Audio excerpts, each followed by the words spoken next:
waktu aku tengok lebih jelas, sosok itu tuh pakai songkok di kepalanya, Bu. Dia pakai jubah panjang juga, badannya bungkuk, mukanya rata, memang gak jelas sih saya tengok. Betulan gak ada mata, gak ada hidung, gak ada mulut. Kayak saya tengok rata.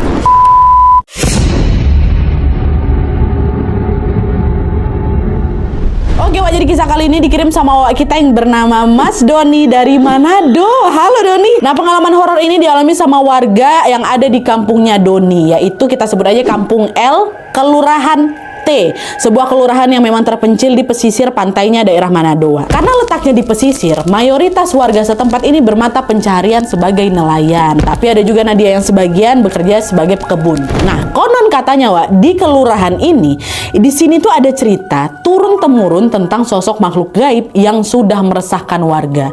Dan nama sosoknya itulah Songko. Seperti sudah aku sebut di awal, Wak, Songko ini aslinya manusia, Wak, manusia. Tapi bukan sembarang manusia.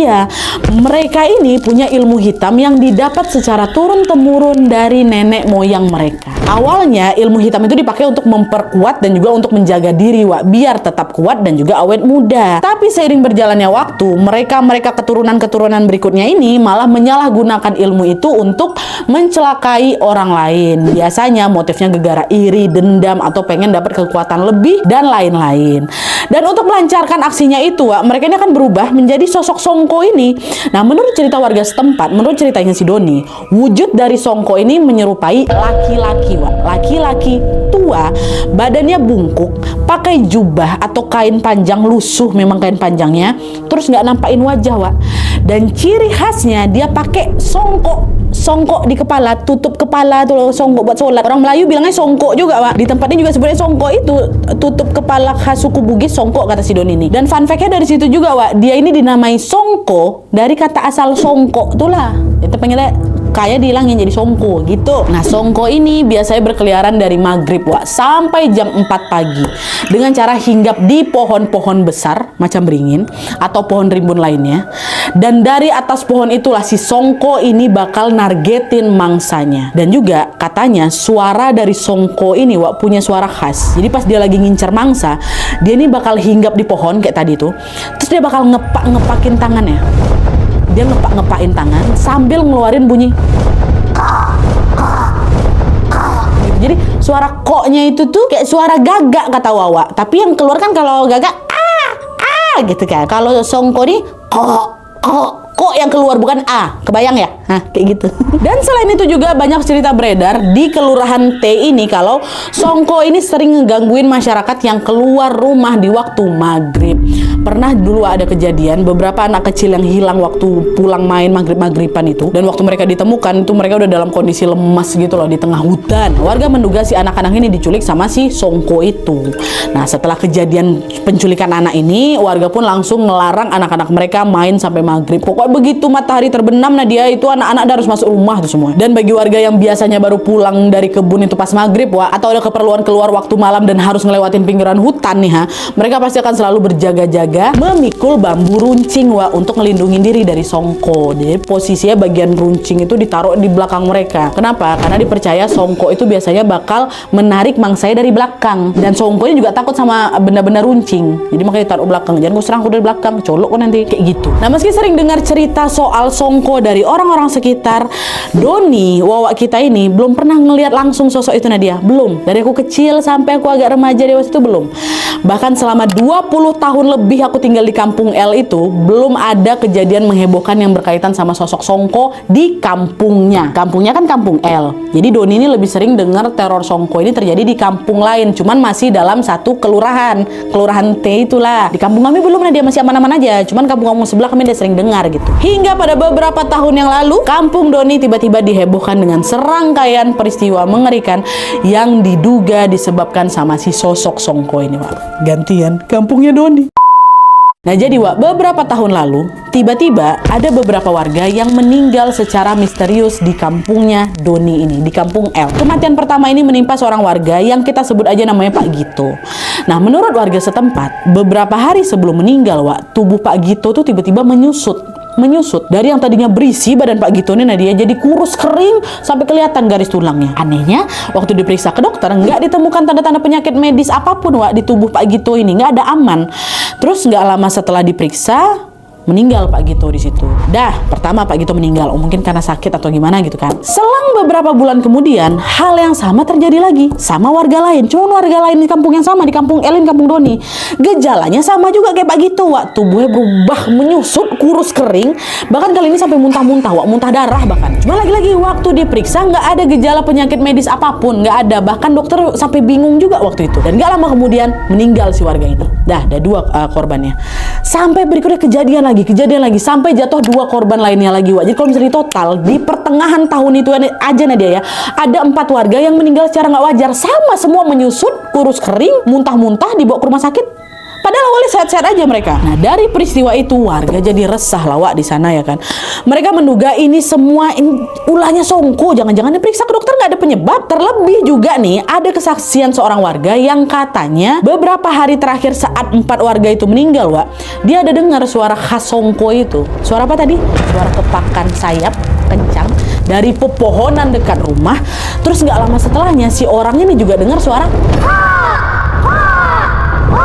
gitu. Awalnya dipikir itu burung gagak nih. Tapi waktu dia dengar lagi, enggak, dia nggak bilang enggak kok, katanya. Makin didengar makin kencang, makin bikin ngilu tuh loh. Nah, dari kesaksian si warga tadi diadakanlah langsung musyawarah tuh, dipimpin sama ketua kampung. Nah, hasilnya di sana mereka sepakat untuk mengadakan doa bersama, ya. Dan selain itu, tetua kampung ini juga meminta warga untuk lebih hati-hati dan meminimalisir keluar rumah di malam hari. Kalau nggak perlu kali, kalau nggak mendesak, udah di dalam rumah kalian masing-masing aja gitu. Kalaupun memang kalian harus keluar karena kalian melaut, kan warga di sana juga mayoritas nelayan kan, nggak apa-apa keluar, tapi harus wajib bawa bambu runcing katanya. Dah lah tuh, akhirnya singkat cerita mereka pun mengadakan doa bersama. Tapi meskipun sudah diadakan doa bersama berkali-kali, Wak, beberapa warga masih juga sering dengar suara kepakan sayap itu Nadia dari pepohonan tua, masih sama. Bahkan suara itu juga berpindah-pindah tuh loh, dari satu pohon ke pohon yang lain. Cuman untungnya selama beberapa bulan ke depan setelah warga keempat ini meninggal, Wak, nggak ada lagi yang meninggal. Nggak ada. Kayak warga yang keempat itu yang terakhir. Di situ warga udah agak santai nih, udah kayak nggak sewas-was pertama lah. Mereka ngira sosok Songko yang selama ini neror kampung L ini udah nggak nargetin siapa-siapa lagi gitu kan. Mereka kembali beraktivitas normal nih Nadia. Bahkan beberapa warga juga udah mulai berani tuh keluar malam. Tapi siapa sangka di penghujung tahun itu, masih di setahun yang sama, cuma di penghujung tahun, warga kampung L ini kembali digegerkan lagi dengan satu kejadian yang jauh lebih mengerikan. Dan yang jauh lebih mengerikan ini terjadi sama kerabat dan juga keluarganya Doni, keluarganya Wawa. Kalau sebelumnya warga ini cuma menduga semua itu perbuatannya Songko, Wah, masih menduga kan. Kali ini mereka betul-betul nemu bukti kuat kalau pelakunya memang si sosok Songko. Ini udah nemu bukti nih, masuk.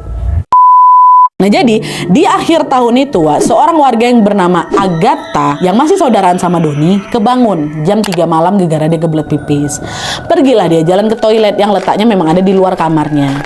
Nah, pas dia nyampe di toilet, dia lihat pintunya itu ketutup, Wak, pintu toiletnya. Padahal biasanya kalau nggak dipakai, pintu toilet ini kebuka, selalu kebuka kalau nggak dipakai orang ya. Nah, dari situ Agatha ini nyoba dorong pintunya pelan-pelan, nggak dikunci memang. Dibuka pintunya pelan-pelan untuk nyari tahu ada orang di dalam nggak, mungkin lupa ngunci gitu kan. Tapi begitu pintu ini kebuka, Wak, dia lihat ibu mertuanya yang namanya Bu Rahma lagi tergeletak nggak sadarkan diri dengan kondisi yang mengenaskan di dalam toilet itu. Ada bekas cekean di lehernya, Wak, dan juga ada beberapa goresan luka di tubuhnya. Jadi macam habis dicakar gitu loh, Wak. Dan di situ Agatha juga nyium ada bau melati yang pekat kali keluar dari tubuhnya Bu Rahma. Di sana nggak ada bau melati, di sana nggak ada melati. Tapi waktu buka, selain dia nengok ibu mertua kayak gitu, bau melati langsung nusuk ke hidungnya. Tak ada lah si Agatha kan, mama kenapa? Dia teriak manggil suaminya si Johan. Bang, sini mama jatuh gitu. Begitu dengar teriakan itu, Johan pun langsung nyamperin si Agatha. Sama seperti istrinya, Johan juga shock ketika ngeliat mamanya atau Bu Rahma ini lagi kayak gitu keadaannya. Awalnya Johan mikir ini ibunya kena serangan jantung, Wak. Jadi dia sama Agatha langsung bawa lah Bu Rahma ini ke rumah sakit ya kan. Nyampe di rumah sakit, diperiksa sama dokter. Kata dokter nggak ada tanda-tanda Bu Rahma ini kena serangan jantung atau penyakit medis lainnya, nggak ada. Tapi di situ dokter bilang, Pak, Bu, maaf, Ibu Rahma sudah tidak bisa ditolong. Kalau dilihat dari kondisinya, kayaknya ada yang sengaja ngejerat leher beliau sampai meninggal. meninggal Bu Rahma di situ. Dokter mikir dia kayak dibunuh lah kayak gitu. Kaget lah si Johan di situ kan, nangis dia di sana. Ditambah lagi dia di rumah cuma bertiga, Wak. Cuma ada Johan, Agatha sama Bu Rahma. Nggak mungkin istrinya nyelakain mamanya sendiri kan. Istri juga bilang, "Bang, aku nggak tahu apa-apa, bukan aku." Cek lah tuh, ha. Pun waktu dicek nggak ada tanda-tanda orang ngebobol rumah, Wak. Nah, di saat si Johan ini masih ngobrol sama dokter, Agatha deketin lagi jasadnya ibu mertuanya nih, Wak. Dia pengen ngucapin perpisahan gitulah sambil peluk jenazahnya kan. Tapi waktu lagi meluk, Agatha langsung ngeh lagi kalau aroma tubuh Bu Rahma ini masih bau melati. Badannya tuh bau melati. Dicek sama dia. Pakaian Bu Rahma kan masih disuka dicek. Siapa tahu di kantong bajunya ada melati apa kayak gimana. Entah juga ibu pakai parfum melati yang biasanya nggak pernah dia pakai, itu dicium-cium sama si Agatha. Nggak ada. Bagi Agatha ini janggal kali. Mengingat di sekitar rumahnya nggak ada tanaman melati, mamanya juga nggak pernah pakai parfum melati, satu putik melati pun nggak ada yang ditemukan di situ, Wak. Cuman wanginya bisa sepekat itu. Pun ngapain Bu Rahma ngantongin bunga melati malam-malam ya kan? Dicek juga nggak ada kok. Langsung Agatha cerita sama suaminya, Wak. Nah, waktu dengar si Agatha bilang mama Ebo melati, si Johan rupanya nambahin cerita lagi kalau semalam dia sebenarnya udah dengar suara aneh, Wak. Si Johan udah dengar suara aneh, macam suara itulah, kayak gitu, kencang kali dari atap rumahnya. Tapi gara-gara ngantuk, ya udah aku pikir itu cuma mimpi aja, aku lanjut tidur lagi. Nah, dari cerita Johan, mereka berdua menyimpulkan kalau kematiannya Bu Rahma ini kemungkinan besar ada campur tangannya Songko. Ya, jadi mereka lapor lah, Wak, ke tetua kampung untuk ditindaklanjuti lebih jauh lagi. Bang, ini ada nggak betul nih, Bang? Abang cium lah itu, ha. Mama Bu melati. Abang juga dengar ada suara kok tadi malam kan? Mama tuh, ha. Tengok, dicekek dia, matinya juga kayak gitu. Dicek sama dokter bukan serangan jantung. Apa lagi nih? Lah deh kita ngecek lah ini ke tetua, nanya gitu kan. Dah, setelah lapor, tetua kampung dan warga lainnya pun segera langsung mengurus pemakaman Bu Rahma. Dapatlah pengumuman Bu Rahma meninggal. Pemakaman itu dilaksanakan di TPU setempat pada siang harinya. Nah, waktu lagi pemakaman ini, Wak, beberapa ibu-ibu atau tetangga-tetangga di sana mulai bisik-bisikan, weh, katanya Songko nih datang lagi loh ke kampung kita. Jangan-jangan habis ini bakal ada lagi korban lainnya ya, Bu ya. Iya, Bu, takut kali aku. Mana beberapa malam suasana kampung juga agak beda. Seram gitu bawaannya kan, Bu ya. Iya, Bu, ngeri kali. Waktu aku tengok jenazah Bu Rahma, langsung merinding aku. Kayak brutal kali diserang sama si Songko nih. Nah, di tengah bisik-bisik itu Pak Amin, ini ada salah satu warga di sana, Wak, ikutan nimbrung di situ. Dia cerita lah sama ibu-ibu ini kalau sekitar jam 2:30 malam pas mau berangkat melaut di hari Bu Rahma itu meninggal, aku nengok, Bu, ada sekelebat bayangan hitam terbang di atas kepalaku awalnya. Dah, dia terbang, aku perhatiin dia berhenti di atap rumahnya Bu Rahma, Bu. Dan waktu aku tengok lebih jelas, sosok itu tuh, ha, pakai songkok di kepalanya, Bu. Dia pakai jubah panjang juga, badannya bungkuk, mukanya rata, memang gak jelas sih saya tengok. Betulan gak ada mata, gak ada hidung, gak ada mulut. Kayak saya tengok rata. Saya ngebatin, Songko tuh, Songko. Cuman di sisi lain saya juga agak ragu, Bu. Gara apa? Sosok yang saya tengok itu nenek-nenek. Yang kita tahu kan Songko ini kakek-kakek kan, laki-laki parubaya atau laki-laki tua. Ini saya tengok nenek-nenek, Bu. Perawaannya itu nenek-nenek. Terus puncaknya waktu saya amati itu keluarlah bunyi kok atau kok gitu, ha. Wadah lah, Songko nih, fix Songko. Terus Bapak ngapain? Saya lari lah, Bu. Takut saya lari ke ke kapal. Takut nanti saya diincar. Terus saya tengok memang ada Songko di atas atapnya Bu Rahma. Dah, Pak Amin ngomong kayak gitu, Wak, ya. Pak Amin tuh di malam kejadian tuh. Setelah Pak Amin nyeritain apa yang dia lihat, langsung heboh warga di sana. Mereka mulai was-was lagi, gegara takut jadi sasaran Songko selanjutnya, ya kan. Udah mulai agak tenang nih sebelumnya. Heboh di situ Nadia, kena ke tante aku. Dan setelah pemakaman Bu Rahma ini selesai, warga langsung buru-buru balik rumah semuanya, Wak. Bahkan waktu malam tuh tiba, rumah mereka langsung dikunci rapat-rapat. Gegara takut nanti dimasukin sama si Songko, ya kan. Nah, di saat warga kampung ini mulai was-was lagi sama sosok Songko, Agatha sama Johan yang masih berduka diganggu lagi ngalamin hal aneh di rumahnya. Jadi 2 hari setelah pemakaman, Wak, Agatha ini mau bersihin kamarnya Bu Rahma, ya kan. Nah, pas masuk ke sana awalnya masih biasa aja tuh. Sampai di satu titik waktu dia lagi beresin kasur, Agatha nyium lagi aroma melati. Pekat kali warnanya, wanginya. Bahkan dia lebih pekat lagi dibanding terakhir kali si Agatha nyium. Lebih pekat. Dia cari-cari lah itu sumber baunya dari mana kan. Mulai dari balik selimut, kolong, tempat tidur, lemari. Pokoknya dicek semua tuh sudut ruangan sama si Agatha. Tapi nggak ada nemu apapun. Nggak ada nemu apa yang berhubungan sama melati. Nggak ada. Takut Agatha di situ. Dia langsung cepet nyelesain kerjaannya. Dia keluar kamar, Wak. Kunci pintu mama dari luar kan.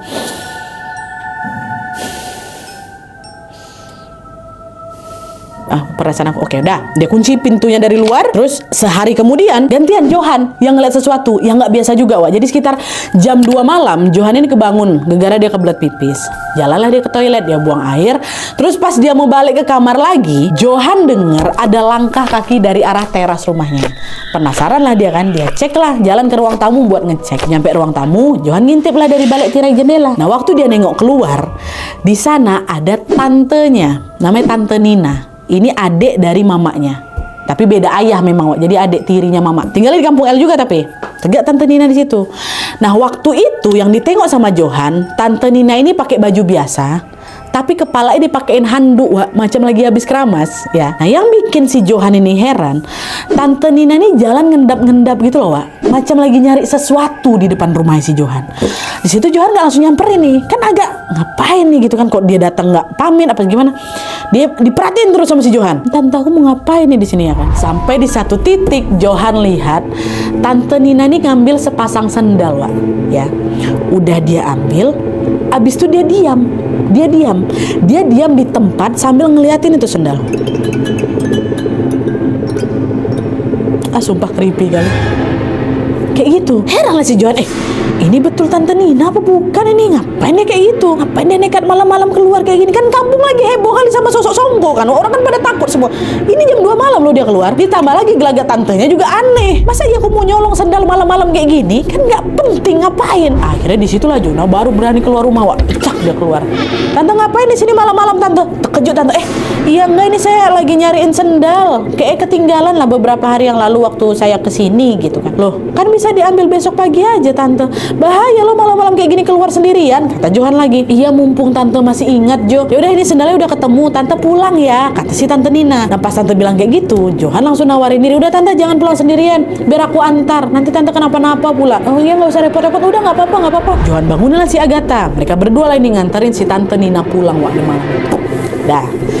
Beberapa menit kemudian, mereka nyampe di rumahnya Tante Nina nih. Johan nungguin Tante Nina sampai masuk rumah, barulah setelah itu dia ngajak Agatha balik ke rumah. Tapi sebelum melangkah pulang, Agatha nyium bau melati lagi. Ini masih di area rumah tuh, yang cium yang iya weh, tadi enggak loh kan padahal. Nah, kan ini baunya persis nih, yang persis dengan apa yang aku cium di kamar mama kemarin waktu aku beres-beres kamar. Sama sepekat itu. Johan bilang lagi, yang kayak ada yang nggak beres lah sama Tante Nina, katanya. Johan bilang kayak gitu, gegara, Wak. Selain yang dia tengok di balik tirai tadi ya, dia juga udah curiga waktu Tante Nina datang ke rumahnya malam-malam.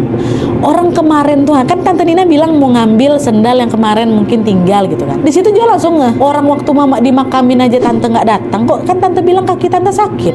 Gimana ceritanya sendalnya bisa ada di situ? Tapi Johan nggak ngomong langsung, Johan cuman kan bukan yang sakit kaki kau kemarin, kapan kau datang ke sini? Cuman waktu sama si Tante ini Johan mikir mungkin dia sempat datang sih, tapi aku nggak sempat ketemu dia, bisa jadi kayak gitu, makanya nggak langsung dicecer kan sama ke si Tante Nina ini. Cuman waktu dengar istrinya nyeritain soal melati, udah nggak bisa positive thinking lagi sepupu aku Nina dia. Ditambah lagi dia juga keingat cerita dari ibunya, kalau bapaknya Tante Nina ini, which is ibu tirinya dari mamanya ya, bapaknya Tante Nina dulu punya ilmu hitam. Bisa aja ilmu itu diwarisin ke Tante Nina, dan sama si Nina disalahgunakan untuk jadi apa? Jadi Songko. Dari situlah Johan yakin kalau Tante Nina lah yang kayaknya sudah menghilangkan nyawa mama aku. Dia kayak Songko ya. Nah, dah yang ini macam banyak kali yang pas nih. Kita laporin aja kejadian Pak RT. Siapa Pak RT ini? Bapaknya aku Nadia, Bapak Esi Doni. Masih kerabat dekat mereka juga sih, masih saudaraan kan juga mereka. Laporlah ke Bapak Doni, ke Pak RT. Besoknya nggak, waktu malam itu juga besoknya, Johan sama Agatha datang lah ini ke rumahnya Doni, ke rumah Wawa kan. Mereka ngobrol lah di ruang tamu. Posisinya di sana ada Pak RT, ada Doni, ada Johan, ada Agatha. Johan langsung nyeritain apa yang dia lihat semalam, termasuk bau melati yang ada di kamar ibunya dan juga di rumah tantenya Nina. Diceritain semua sama Johan. Di akhir Johan bilang gini, Pak, saya curiga Tante Nina ini sosok Songko yang udah bikin ibu saya meninggal. Di situ Pak RT nggak langsung percaya, Wak. Dia malah balik nanya lagi, apa Johan? Tapi alasannya kenapa? Dia itu kan tante kamu juga. Buat apa dia ngabisin nyawa ibumu? Agatha nyaut, soalnya gini Pak, sebulan lalu Tante Nina itu memang pernah datang ke rumah kami. Dia ngobrol panjang sama ibu. Saya ada di rumah. Dan waktu itu mereka sempat debat Pak soal pembagian hasil kebun. Tapi saya nggak begitu paham nih kelanjutannya kayak gimana. Mungkin gara-gara itu Pak. Iya Pak, udah Pak kita lapor aja polisi, kata Johan. Di situ Pak RT diam kan. Nggak bisa, kita nggak bisa main lapor ke polisi aja Jo. Nggak ada bukti kuat soal itu. Apalagi polisi mana lah percaya sama bukti-bukti gaib. Terus kalau nggak dilaporin nanti bisa ada korban lagi loh Pak. Saya yakin dia pasti ada kaitannya sama kematian ibu saya. Tunggu dulu, tenang dulu, kita coba pikirkan jalan keluar masing-masing. Jalan keluarnya pelan-pelan. Pas lagi mikir ini, si Doni tiba-tiba ngide, Pak, gimana kalau kita panggil tim pendoa aja Pak dari kota? Mana tahu mereka bisa bantu nangkap Songko di kampung ini kan? Biar kita tahu juga sebenarnya teror Songko ini ulah siapa sih? Siapa tetangga kita yang tega kayak ini? Doni ngomong kayak gitu. Dan FYI tim pendoa ini adalah sekelompok orang yang dipercaya di kampungnya Doni ini sebagai sekelompok orang yang peka dan punya penglihatan khusus. Dan biasanya mereka ini dipanggil sama warga buat ngatasin masalah-masalah kayak gini lah. Masalah-masalah yang berkaitan sama hal-hal gaib. Tunggu minum bentar, aku haus. Nah, saran dari Doni ini pun akhirnya dipakai, Wak. Jadi malam harinya Pak RT betulan manggil lah tim pendoa ke rumahnya, ke rumahnya si Doni jadinya, Wak, bukan di rumahnya Johan. Itu keputusan Pak RT. Begitu sampai Pak RT, Doni, Johan dan Agatha ikut berdoa bersama di situ. Doa ini dimulai sekitar jam 8-an malam. Nah, waktu mereka lagi doa ini, adik cewek aku namanya Intan lagi keluar rumah. Dia lagi mau ngangkat jemuran. Nah, pas sampai di halaman jemuran ini, Wak, tiba-tiba si Intan ini ngerasa tubuhnya ditarik sama sesuatu dari belakang. Ditarik, Wak, set gitu. Dan waktu dia tengok ke belakang, Songko dari belakang. Songko kan nyerang dari belakang, Wak. Dan wujudnya sama persis dengan apa yang dilihat sama Pak Amin. Nenek-nenek bungkuk, pakai jubah lusuh, terus pakai songkok, mukanya polos, betulan rata, nggak ada mata, nggak ada hidung, nggak ada mulutnya. Berontak sih. Rasa dia udah teriak kan, cuman nggak keluar suaranya, nggak keluar, macam dikunci gitu loh badannya. Menurut pengakuan Intan sendiri, begitu dia coba ngelawan, si sosok Songko ini malah makin kuat lagi nyengkram tubuhnya. Dan ini nih, bukan cuma dicekek dari belakang aja, tapi digendong. Dan dalam satu kedipan mata, Intan dibawa terbang ke atas atap tuh, di atas rumah. Dan kalian tahu di atas genteng itu Intan tuh macam kayak dilempar-lempar ke kanan ke kiri macam kayak boneka sama si Songko ini. Dibanting-banting. Udah lama sekali badan Intan di situ, Wak. Yang cuman dia bisa ingat satu hal, ajaran agamanya. Itu aja, dia berdoa. Dengan sisa tenaga dia itu, Intan ngangkat tangannya, dia raih kalung salib yang ada yang menggantung di dadanya, keluarkannya langsung lah dia lilitkan ke kalung ke lehernya si Songko tuh, sambil dia baca doa sekuat hati. Itu yang bisa dia lakukan, Wak. Sakitan si Songko, jerit dia. Jeritannya nyaring, panjang, dan hanya jeritan itu yang kedengeran dari dalam rumah. Suara Intan teriak budak itu nggak kedengeran, tapi suara dia teriak kedengeran di dalam. Aku sama tim pendoa yang lagi kusyuk kali itu langsung dengar semuanya. Ini dari POV-nya si Doni ya, kedengeran. Tim pendoa langsung bilang, udah teruskan doa, jangan berhenti. Balik lagi ke Intan cuma yang bisa itu yang dilakukan. Si Songko ini teriak lagi. Di situ udah mulai pasrah. Dia cuma kayak, ya Tuhan selamatkan aku. Dan ketika dia buka mata, Wak, ketika si Intan buka mata ya, kan dia takut dia tutup mata, dia cuma nengok-nengok dikit. Waktu dia buka mata yang terakhir, si Intan dari mana? Di pantai. Pantai ini lumayan jauh lah dari rumahku, Nat. Udah di pantai. Tubuh Intan mendarat di sana, di pantai. Aku terakhir gaya ingat Intan yang di atas atap, nyampe di pantai. Entah aku dilempar, entah dibawa, entah dia nggak tahu. Tapi udah di pantai aja si Intan. Astagfirullah. Untungnya di situ Intan ini jatuh persis di bagian tepi laut, Wak, yang agak masih dangkal lah. Air cuma sebatas pinggangnya aja. Basah kuyup tapi kan. Dari ujung sampai kepala kakinya. Dari ujung kaki sampai kepala. Intan dah syok dia. Astaga, kenapa nih? Pas dia sadar langsung dia kabur balik ke rumah. Dengan tubuh gemetar, baju basah, napas terengah-engah, Intan barulah bisa berlari terbirit-birit balik ke rumahnya dia.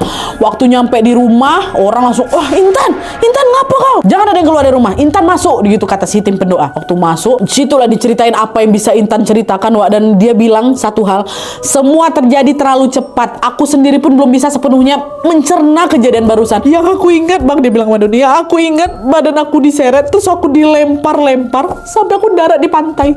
Semua kerasa macam satu kedipan terlalu cepat. Tapi yang jelas apa yang aku alami ini, Bang, bukan mimpi, Bang. Semua itu nyata. Dan sampai sekarang Nadia, setiap kali ditanya, adik aku tuh masih bisa ngerasain bekas cengkraman Songko di kulitnya, masih bisa.